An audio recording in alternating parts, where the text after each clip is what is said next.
J'enchaîne avec mes deux sbires habituels, Alexandre Moranville-Ouellette qui s'installe à toute vitesse. Alex, un peintre étrange dépêche quand même. Un peintre justifie sa possession de pornographie juvénile pour son inspiration artistique, rien de moins. Ouais, et la juge n'a pas cru à sa version des faits, croyez-le ou non. Il s'agit d'Amneris Fernandez Sulbaran qui vient d'écoper tout juste de 20 mois de prison à la maison parce que lui a plaidé coupable l'an passé d'accusation d'accès à du matériel là, d'abus et d'exploitation pédosexuelle. C'est comme le nouveau terme là, pour pornographie juvénile. Ouais. Il y avait dans son ordinateur 4400 images, 5 vidéos également de pornographie juvénile avec des pratiques sexuelles absolument choquantes là, dans lesquelles on mettait enceinte ces enfants-là.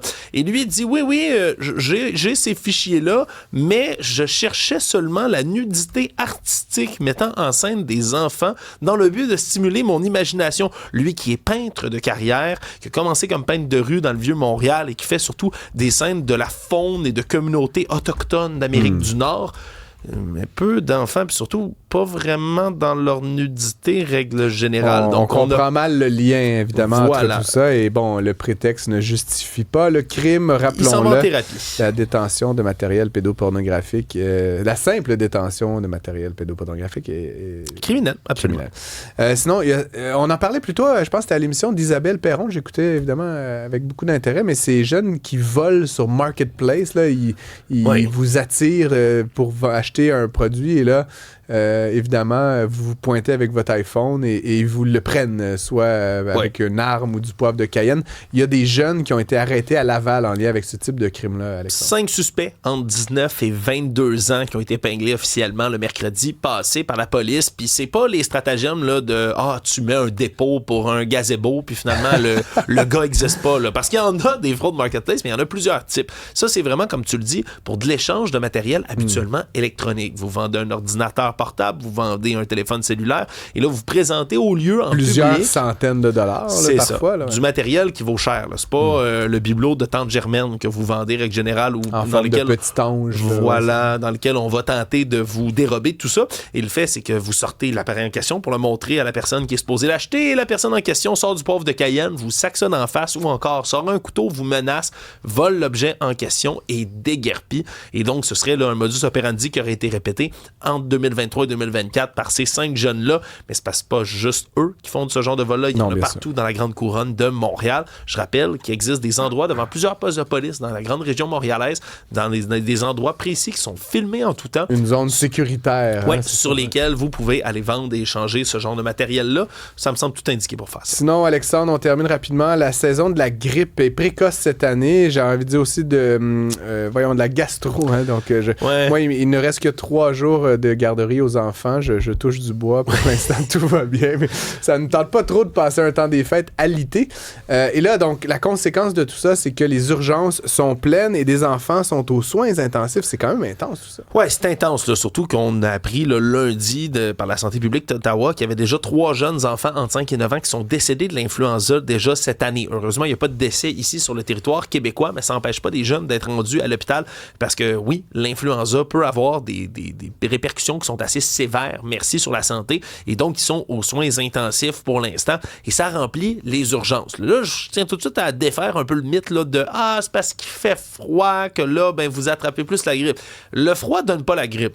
Le froid, par contre, crée des conditions qui sont absolument propices à la grippe et à sa transmission. C'est-à-dire vos muqueuses, souvent, sont plus inflammées juste parce qu'il fait froid à l'extérieur et vous passez beaucoup plus de temps en dedans près de vos proches, ce qui favorise, bien sûr, la propagation. On a appris la morale pendant la COVID, Alexandre. Voilà, et donc, il y a beaucoup de gens qui sont aux urgences et on demande là, aux gens d'éviter le plus possible les urgences, à moins d'avoir une condition médicale grave. On dit que c'est encore jusqu'à 40% des patients qui se présentent qui ont un problème de santé mineur qui ne nécessite pas de se rendre à l'urgence, essayer d'aider les gens de notre réseau de la santé à des Je remarque d'ailleurs, Alexandre, que de plus en plus de gens, puis ça c'est quelque chose qu'on ne voyait presque jamais avant la pandémie, de plus en plus de gens qui sont malades d'une grippe ou autre qui, à l'intérieur, portent aujourd'hui un masque. Et je trouve ça quand même noble dans une certaine mesure. Je sais qu'il y a bien des gens qui sont contre ça, là, mais quand même, si vous avez une grippe, si vous craignez de la répandre autour de vous et que vous travaillez à l'intérieur, portez un masque quelques heures. Hein, que ça soit bon ou pas, là, on s'entend, c'est juste un geste supplémentaire, une protection supplémentaire, juste pour faire plaisir. C'est juste Sinon, les Stones, on écoute un peu des Stones? Oui, on écoute un peu de Stones.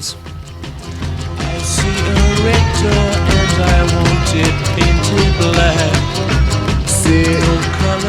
C'est malheureusement tout ce que vous pourrez entendre des Stones parce Pourquoi? que ils annulent leur tournée malheureusement.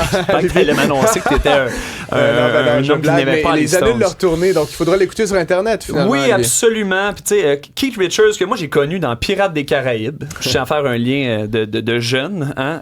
Écoute, il y a des problèmes. Il y a des problèmes de santé.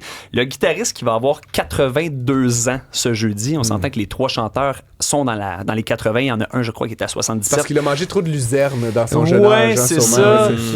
Écoute, il ne pense pas pouvoir s'engager. En fait, il ne pensait pas pouvoir s'engager à suivre une tournée qui dure plusieurs mois de stade en stade. On se rappelle, il y a 82 ans.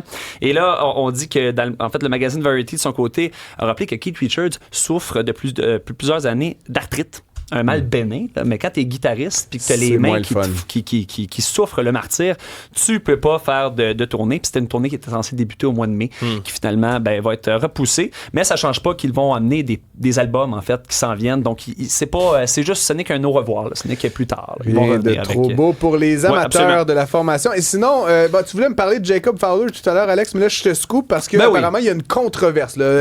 Qu'est-ce qui se passe avec Jacob Fowler? Je dis controverse de gardien des Canadiens, évidemment. Puis je t'invite, Alex, à embarquer. Là.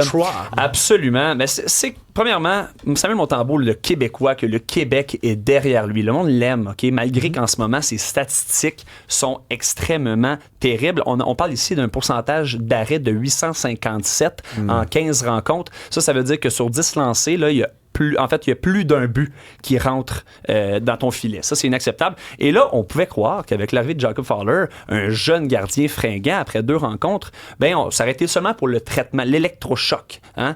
Mais non, Jacob Fowler, c'est le gardien partant ce soir avec Dobèche à ses côtés. Donc, comme auxiliaire, oui. Absolument, comme auxiliaire. Donc, Samuel Montembeault, qui était avant, je veux dire, depuis le début de la saison, techniquement, le goaler numéro 1 est présentement le goaler numéro 3. Et ça, quand même, ça fait une certaine controverse pour les gens. Ouais. Non, c'est triste parce que je pense qu'on s'était tous ralliés derrière Samuel Montembeault. J'avais eu l'occasion de le recevoir quand je faisais une émission ici à Cube, là, quand il venait juste de signer sa prolongation de contrat avec le Canadien. C'est un chic type, il est souriant tout le temps. Les gens de l'équipe l'adorent, l'apprécient. Puis la saison passée, il marchait sur l'eau, là, vraiment. Il a amené le Canadien dans une position qu'on croyait pas possible, soit celle de faire les séries. C'est sûr, c'est tellement décevant de voir comme ça s'effondrer un peu en début de saison. En même temps, il reste beaucoup de hockey à jouer. Quand est-ce qu'on va y redonner sa chance, tu sais, Oli? Quand est-ce qu'on va... c'est quoi le contexte propice pour le remettre? Je veux dire, en ce moment, le jeune gardien est dans son filet, semble techniquement bon. Jacob Dobèche vient de faire une performance assez bonne, encore une fois. Donc, pourquoi ne pas suivre avec les gardiens qui sont au rendez-vous? Samuel Montembeault, malheureusement, depuis que son annonce de la poutine avec Mike Chirona, sans blague, il est partout. C'est ça qui est avec ça. Pour vrai, non, mais vous exagérez, messieurs. Mais blague à part, je vais dire ça, si Samuel Montembeault nous écoute, une carrière de gardien, c'est long. Hein, fait que je comprends que ce soir, ça fait mal à l'ego, c'est plate. On pense être le gardien numéro 1, on se retrouve avec le gardien numéro 3, mais c'est pas vraiment comme ça que ça se passe. On a un nouveau gardien, on veut l'essayer, on veut lui donner du temps de glace. Dobèche a quand même bien joué ces derniers jours. Honnêtement, prenons un petit peu ça avec philosophie. Hein. Je pense que Samuel Montembeault a de très belles années devant lui. Au Canadien ou ailleurs, peut-être malheureusement, mais c'est ainsi dans la Ligue nationale de hockey. Puis sur le positif, rapidement, ça reste le premier match à domicile de Jacob Fowler, qui risque d'être un gardien d'avenir dans tous les cas, là, que ce soit maintenant ou que ce soit plus tard. Moi, il y a fort à parier que la foule du Centre Bell va y réserver toute une ovation aujourd'hui. Restez avec nous. On va parler de l'alcoolisme de Donald Trump après la pause. De Donald Trump qui ne boit pas, mais apparemment, il se comporterait à la manière de... Merci à tout